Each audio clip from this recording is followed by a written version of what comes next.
Daf Yomi, tractate Menachot, page 70b, with the words Mino Hani Mili.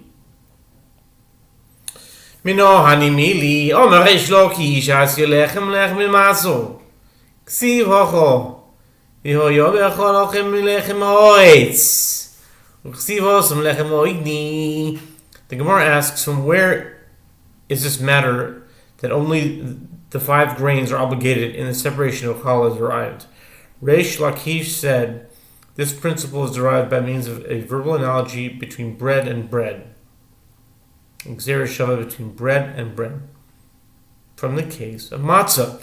It is written here with regard to challah, and it shall be that when you eat of the bread of your land, and you shall set apart for a gift to the Lord. Numbers 15:19.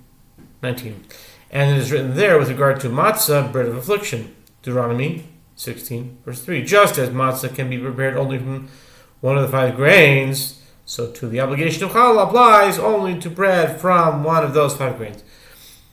Rabbi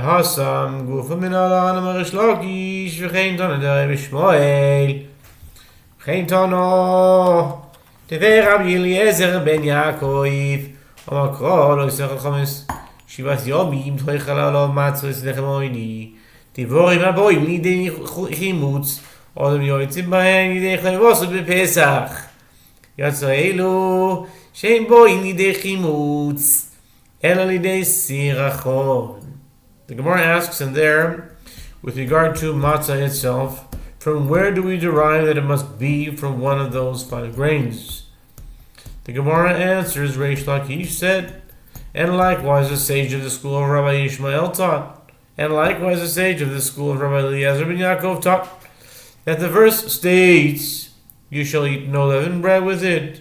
7 days you shall eat with matzah, the bread of affliction. Deuteronomy 16:3.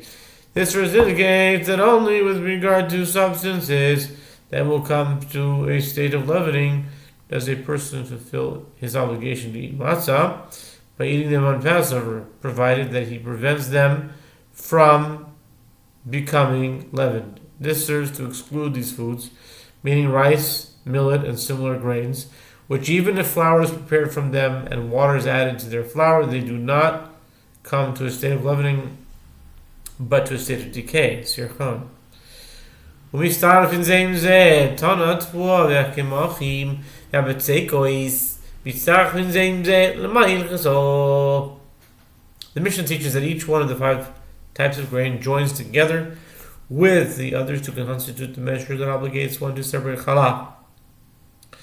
It was taught in a braita with regard to the grain from produce and flours and pieces of dough. Each one of these joins together with the others. The Gemara asks, with regard to what halacha was this taught? Amar Rav Gado, Inyan Chadash, Rav Yosef Amal, Inyan Chomet Pesach, Rav Papa Amal, Inyan Meiser Sheni, Dei Ochel Chutz L'Choma Lakei.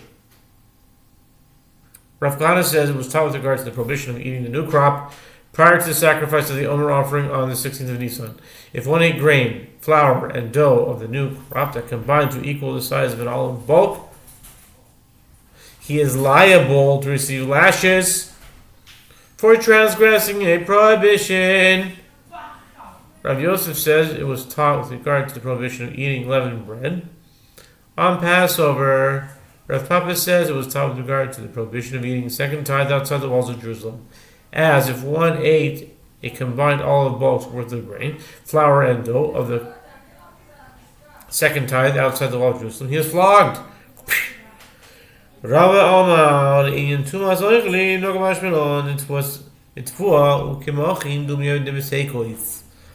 Ma Hosmuch Laveino, Avochanami Uchlaveino. Rava said, the Braita is referring to the matter of the ritual impurity of food.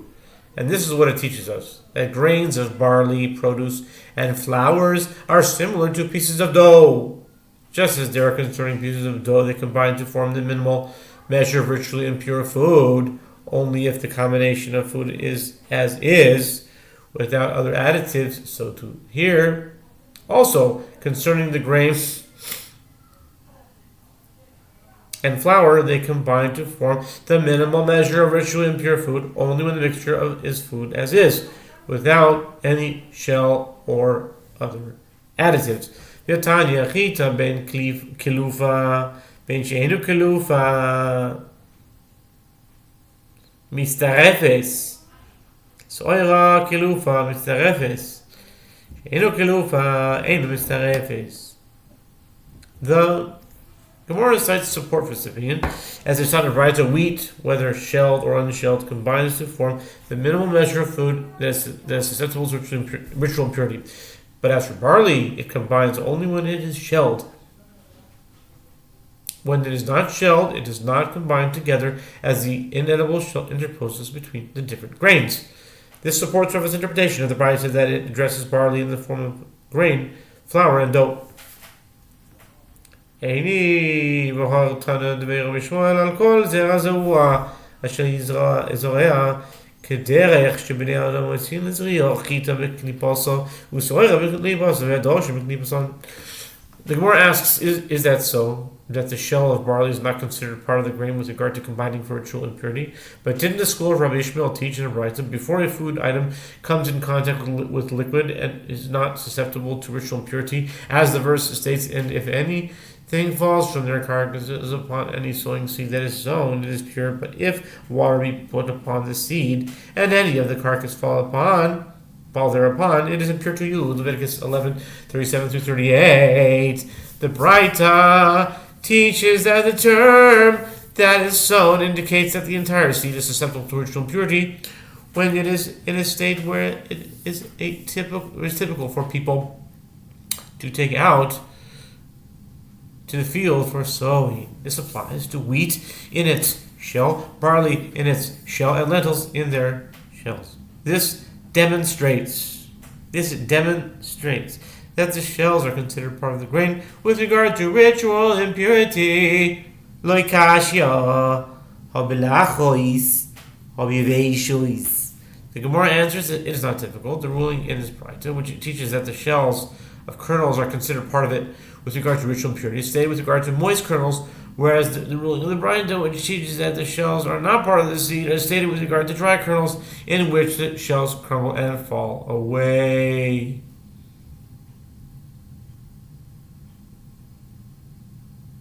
V'yasurim v'chodosh b'lefnei Pesach mino hanimili omer reish lakish asir lechem lechmi matzo. The Mishnah teaches with regard to the 5 grains, and they are forbidden due to the prohibition of partaking of the new crop prior to the Passover festival. The Gemara asks, from where is this matter derived? Reish Lakish said, it is derived by means of a verbal analogy between bread, written in connection with the prohibition of the new crop, see Leviticus 23:14, and bread, written with regard to matzah, see Deuteronomy 16:3. Just as matzah can be prepared only from one of the 5 grains, so too the prohibition against eating of the new crop applies only to the 5 grains. The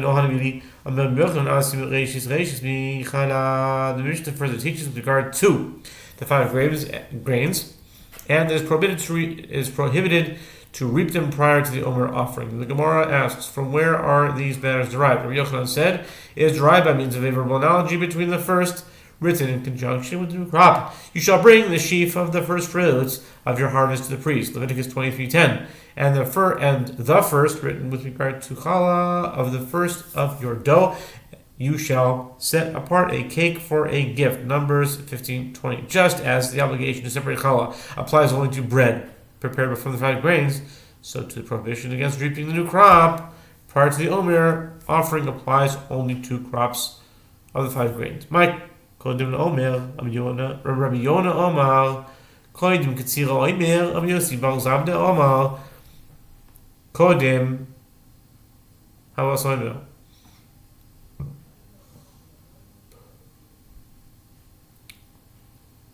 The Gemara asks, what does the Mishnah mean when it says prior to the Omer? Does it mean prior to the reaping of the Omer or prior to the sacrifice of the Omer offering? Rabbi Yonah says it means prior to the reaping of the Omer grain, meaning the new crop is permitted at daybreak on the 16th of Nisan. Rabbi Yossi Zavda says, prior to the bringing of the Omer offering later that day.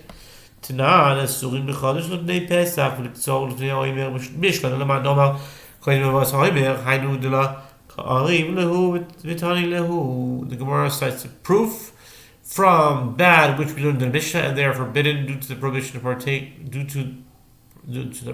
partaking of the new crop prior to the Passover festival. And likewise, it is prohibited to reap them prior to the sacrifice of the Omer offering.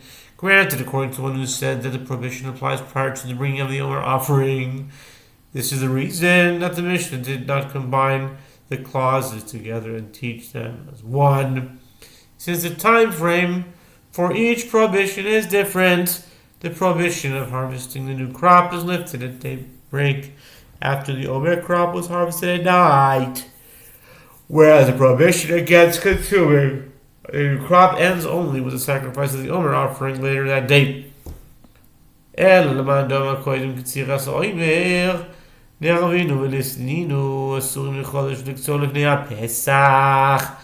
But according to the one who said that the prohibition applies prior to the reaping of the Omer grain, then both the consuming and the harvesting of the new crop are permitted at daybreak of the 16th of Nisan. If so, let the Mishnah combine them and teach them together as follows. And they are forbidden due to the prohibition of partaking of the new crop, and likewise it is prohibited to reap them prior to the Passover festival. Ela yitmar sefer yitmar im hishrishu koidim la'oimer ha'oimer matiron mai koidim la'oimer Rabbi Yona amar koidim avas ha'oimer Rabbi Yossi bar Zavda oimer koidim ksieras ha'oimer.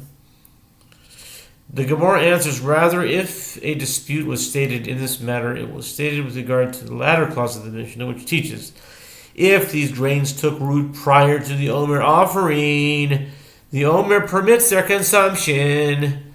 What does the Mishnah mean when it says prior to the Omer? Rabbi Yonah says, prior to the bringing of the Omer sacrifice. Rabbi Yossi bar Zavda says, prior to the harvesting of the Omer grain. Amar le Rabbi Elazar. Rabbi Elazar said to them, to be continued. He didn't say to be continued, but to be continued.